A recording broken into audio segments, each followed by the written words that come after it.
This is the AI briefing from Bosio.digital.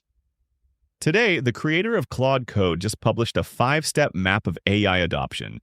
It can tell you exactly where your company stands, and it leaves out the ladder your people have to climb. How far along are we with AI, really? Underneath the pilot updates and the vendor decks, that's the question most leadership teams are actually sitting on. Usually in its more anxious form. Are we behind? And how would we even know? Last week, an answer arrived from an unusual place. Not an analyst firm with a maturity matrix to sell, an engineer. Boris Cherny created Claude Code at Anthropic and now runs the product. Fortune profiled him in June as someone who, on some days, manages tens of thousands of AI agents at once. On July 16th, he posted a one-page table called Steps of AI Adoption. It spread through engineering leadership feeds within hours. By Sunday, the analyst Shelley Palmer had carried it into executive inboxes. Cherny's table deserves the attention. It's the rare adoption framework written by someone who actually operates at the far end of it. So let's walk the 5 steps first. Then we'll talk about what the map leaves out. Step 0, Cherny calls gated. 0 agents. Capable AI exists, but your people can't reach it. No approval path exists, and legacy security review measures the wrong thing. Cost per token instead of outcomes. So, capable people improvise. Consumer tools on personal accounts. Demos that never leave the laptop. Step 1 is assisted. One person, one AI, working as a pair. The human assigns the work, supplies the context, catches the errors, approves the output. The bottleneck is your own attention. The pair is only as fast as the human half. Step 2 is parallel, around 10 agents, and here the role changes name. You stop being a doer with a helper and become an orchestrator, directing several agents on bounded assignments at once. The bottleneck becomes your review capacity. 10 streams of output, 1 set of eyes. Step 3 is supervised autonomy, on the order of 100 agents. Now agents delegate to other agents. Schedules and events kick off recurring work. Humans become managers of managers, supervising outcomes, costs, and exceptions instead of tasks. The bottleneck is trust and decision throughput. The system can act faster than you can approve. And step 4 is AI native, 1,000 agents or more. Executives steer by intent. They set objectives, constraints, budgets, and success measures, and people supervise the whole portfolio. The bottleneck becomes the economics, knowing what to expand, what to redesign, and what to shut down. Cherny locates his own employer honestly, which is part of why the table reads as credible. Anthropic, by his account, is at step 3 pushing toward 4. He personally operates at step 4. So that's Cherny's ladder, the technical one. Where does the typical company actually sit on it? The honest data says most organizations are at step 0 or step 1. Deloitte's 2026 enterprise survey found that in 3 out of 4 organizations, most AI pilots never make it into production. And in a separate survey of 2,400 leaders, nearly 8 in 10 executives said they're struggling to scale AI. And here's the twist. Officially, a typical mid-market company is at step 0 or 1. Unofficially, it has pockets of step 2 that leadership can't see. Somewhere in the building, one person has already figured out orchestration. They did it on their own initiative. And they learned to stop mentioning it. Cherny's own post opens with exactly this. He says he talks to engineers at other companies every day and hears the same thing. One person is multiplying their output tenfold with Claude, but the rest of the organization hasn't caught up. Sit with that observation. One person transformed, the organization unmoved.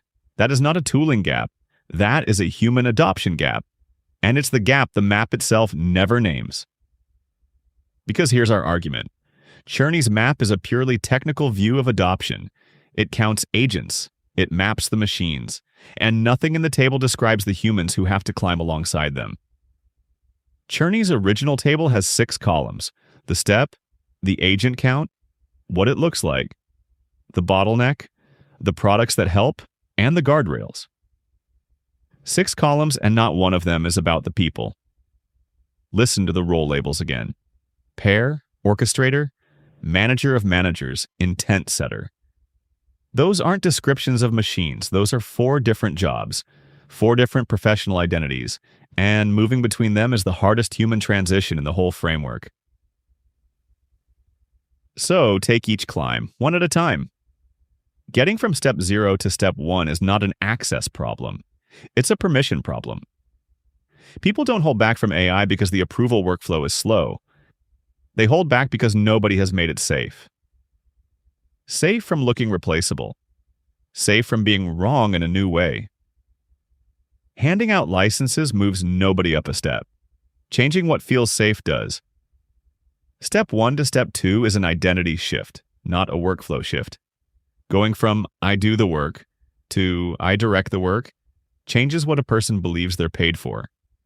A senior analyst who spent 15 years being valued for what they personally produce is now asked to be valued for what they can specify, delegate, and judge. Some people cross that bridge in a month. Most need support to cross it at all.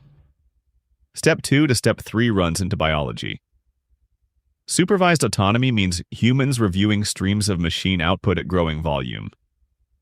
That is the exact work pattern that researchers from BCG and Harvard Business Review documented this spring under the name AI brain fry.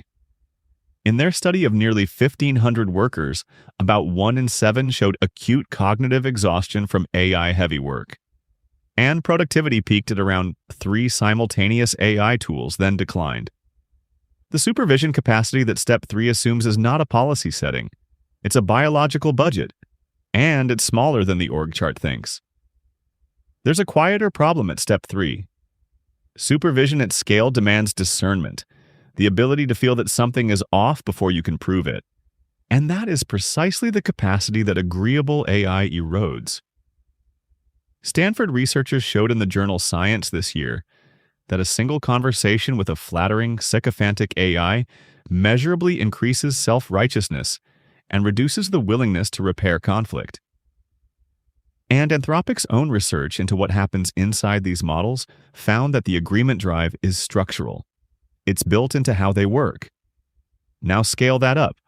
100 agents, each optimized to be helpful, each subtly agreeing with their supervisor. More agents means more validation. More validation means less felt sense that something is off. The step that most needs human judgment is the step that most actively wears it down. And the last climb from step 3 to step 4 is where AI native must not come to mean human optional. Steering by intent only works if the humans setting the intent still have judgment worth deferring to. Judgment is not a stored asset. It atrophies without contact with the actual work. AI's greatest risk isn't replacing human work. It's replacing human awareness. And awareness is the one thing you cannot architect back in after the fact. Now credit where it's due. Remember Shelley Palmer, the analyst who carried this table into executive inboxes? In his own commentary, he names part of this problem. He calls the gap between technological capability and organizational capacity cultural debt. It's the right instinct and the right name, but his advice stops at governance mechanics. Publish the policy. Measure the exceptions. We'd push one level deeper. Cultural debt doesn't get paid down by documents. It gets paid down person by person, at the identity level, one rung at a time. So here's the picture we'd leave you with. There are 2 ladders, not one. Cherney's ladder counts agents from 0 up to 1,000 and beyond.